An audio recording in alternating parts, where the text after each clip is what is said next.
আপনার মধ্যে হালাল খাবার নেই, আপনার দোয়া কবুল হবে না। মুসলমান হালাল আর হারাম কতটা বুঝেছে বুঝিয়ে দিই। মুসলিমদের ছেলে লরি চালায়, কলকাতা যাচ্ছে, হাই রোডের ওপরে গাড়িতে হোটেলে দাঁড় করিয়েছে। হোটেলে ঢুকে বললে, ভাই এক বোতল মদ দে তো, মদ খেয়ে নিল। তারপরে বলছে, দাদা মুরগি কষার রুটি নিয়ে এসো তো। সে যখন মুরগি কষার রুটি এনেছে, জিজ্ঞেস করছে, ভাই মুরগিটা জবাই না কাটা? আমি বললাম, মার হারাম খোরকে জুতো করে। প্রথমেই চালিয়েছে মদ, এরপরে ও যখন মুরগি খাচ্ছে তখন জিজ্ঞেস করছে এটা কাটা না জবাই। আচ্ছা, যে মদ খেয়েছে তার জন্য আর জিজ্ঞেস করে লাভ আছে? প্রথমেই হারাম চালিয়েছে। এটা তো ডোজ নয়, আসল ডোজটা শুনেলেন। আপনি শুনে গেলেন সালারের বাজারের জলসায় ইয়াসিন ভাই বলে গেল যে হালাল মাল খাবে। সকালে সালার বাজারে গিয়ে, ভাই এক কাজ করুন তো, জবাই করা 1 কিলো মাংস দেন মুরগির। কিনছেন জবাই করা মাংস, কিন্তু টাকাটা আবার সুদের, সেই একই মাল দাঁড়িয়ে গেল। এটা হচ্ছে জোজ। এরপর সকালবেলায় সালারের চায়ের দোকানগুলোই খোঁজ নিবেন, সুদখোর মাল কটা বলবে, ইয়াসিন বাজে মলবিবে, ভালো নয়। কারা বলবে? সুদখোর মাল কটা বলবে। আমার মুসলমান ভাই, আল্লাহ কোরআনে স্পষ্ট করেছেন, ওয়াহাল্লাল্লাহুল বাইয়া ওয়া হাররামার রিবা। হে আমার নবী, আমি ব্যবসাকে হালাল করেছি আর সুদকে তোমাদের জন্য হারাম করেছি। আমার ভাইয়েরা, আমার মায়েরা, বোনেরা, সকালবেলায় আপনি সালার বাজারে সবজি বিক্রি করলেন, বেলা 2টো পর্যন্ত লাভ করেছেন 2000 টাকা। সেই টাকায় আপনি কি খাবেন? মুরগির মাংস কিনলেন। ব্যবসা হালাল করেছেন, টাকা হালাল, ইনকাম হালাল। মুরগি কিনে খান আর সবজি খান, সেই ব্যবসার টাকায় যেটা কিনে খাবেন সেটাই হালাল। জোরে বলুন সুবহানাল্লাহ। তোমার পরিবারের মুখে তুলে দিয়েছো হালাল খাবার, সন্তানের মুখে তুলে দিয়েছো হালাল খাবার। কোনো কাজ নাই। সালার বাস স্ট্যান্ডে সারাদিন বসে থাকে চায়ের দোকানে, 5 লাখ ছড়িয়ে রেখেছে। সকাল হলে 10,000 টাকা সুদের পকেটে চলে আসে। খাসি নিয়ে এলো, দেশি মুরগি নিয়ে এলো, বউকে বলছে রান তো ভালো করে কষে দেখি। টাকা হারাম, খাবার হারাম। তুমি তোমার সন্তানের মুখে হারাম খাবার তুলে দিয়েছো। যদি বলেন সুদ কেমন পাপ, কেউ যদি 1 টাকা সুদ খায়, নিজের মায়ের সঙ্গে 70 বার জিনা করার সমান পাপ লেখা হবে তার নামে। জোরে বলুন নাউজুবিল্লাহ। আপনি ভেবে দেখুন, যারা সুদখোর আছেন, অনুরোধ করে যাবে। আজকে কষ্ট এটাই, যদি বলা হয় সালারের মসজিদে কেউ যদি বলে আমি মদ খেয়ে ঢুকবো, তাকে মেরে বার করে দিবে, ঢুকতে পাবে না। গাঁজা খেয়ে ঢুকতে পাবে না।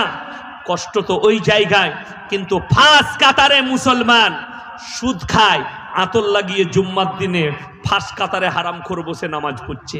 আমরা প্রতিবাদ করতে পারি না। এটা হচ্ছে সমাজের অবস্থা। যদি বলেন হুজুর সুদখোর কি নামাজ পড়তে পাবে না? কে বলল পাবে না? অবশ্যই পাবে, কিন্তু তখন মসজিদের দরজায় পাটা রেখে বলবে, আল্লাহ আমি আজকে ইস্তেগফার করলাম, আজ থেকে আর পাপ করব না, আজ থেকে আর সুদ খাবো না। কিন্তু কষ্টের বিষয় তো এটা, সে তার পাপটাকে ঢাকা দেওয়ার জন্য মসজিদে যায়। আমার ভাইয়েরা, যারা মনে মনে বলেন, যাদেরকে দাওয়াত দিতে গেলে নামাজের, তারা বলে নামাজ কি করে পড়বো? আমার প্রতিবেশী সুদ খায়, নামাজ পড়ে। আমার প্রতিবেশী চুরি করে, নামাজ পড়ে। আমার প্রতিবেশী ব্যভিচার করে, নামাজ পড়ে। হে আমার ইমানদার ভাইয়েরা, নামাজি কখনো চোর নয়, চোর নামাজি সেজে যায়। নামাজি কখনো সুদখোর নয়, সুদখোর নিজের পাপ ঢাকার জন্য নামাজি সেজে যায়। নামাজি কখনো ব্যভিচারী নয়, নামাজি ব্যভিচারী নামাজি সেজে যায় নিজের ব্যভিচারটাকে, গুনাহটাকে ঢাকার জন্য। কেন? আল্লাহর কসম, আল্লাহ কোরআনে বলেছেন, ইন্নাস সালাতা তানহা আনিল ফাহশাই ওয়াল মুনকার।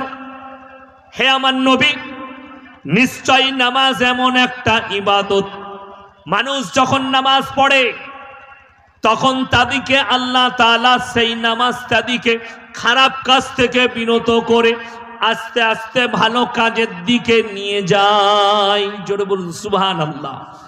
এই নিয়তে নামাজের নিয়ত বাঁধেন, আল্লাহ আমার পরিবর্তন দাও। নামাজে দাঁড়িয়ে মনে মনে ভাবতে হবে ফাইন্নাহু ইয়ারাক, আল্লাহ আমি নামাজ পড়ছি, আমি আল্লাহকে দেখতে পাই বা না পাই, আল্লাহ আমাকে অবশ্যই দেখছেন। এই নিয়ত করে নামাজের নিয়ত বাঁধুন, আপনার পরকালটা শান্তিময় হয়ে যাবে। কিয়ামতের দিনে নামাজ আপনার কামিয়াব থাকবে। যদি লোককে ধোঁকা দেবার জন্য নামাজ পড়ো, তুমি পাকড়াও হয়ে যাবে। অন্তরের খবর আল্লাহ জানেন। প্রত্যেকটা মানুষের সেকেন্ড বাই সেকেন্ডের খবর আমার আল্লাহ রেখেছেন। আল্লাহর কাছ থেকে এতটুকু রেহাই কেউ পাবে না, এতটুকু কেউ ছাড় পাবে না। ওই জন্য আমার মুসলমান ভাই, আমি আপনাদেরকে অনুরোধ করব, সবাই দিনের উপরে প্রতিষ্ঠিত হব। জোরে বলুন ইনশাআল্লাহ। হাত তুলে বলুন তো সালারের কে কে আল্লাহর প্রিয় বান্দা হবেন? হাত তুলেন, জোরে বলুন ইনশাআল্লাহ। আল্লাহর প্রিয় বান্দা হতে গেলে শর্তগুলো আপনাকে মানতে হবে। আল্লাহ শর্ত রেখে দিয়েছেন। সেই শর্তগুলো কি কি আছে আমার আল্লাহ রাব্বুল আলামিন কোরআনে বললেন। হে নবী বলো, যারা আমার প্রিয় হবে তাদের জন্য শর্ত রাখা হয়েছে।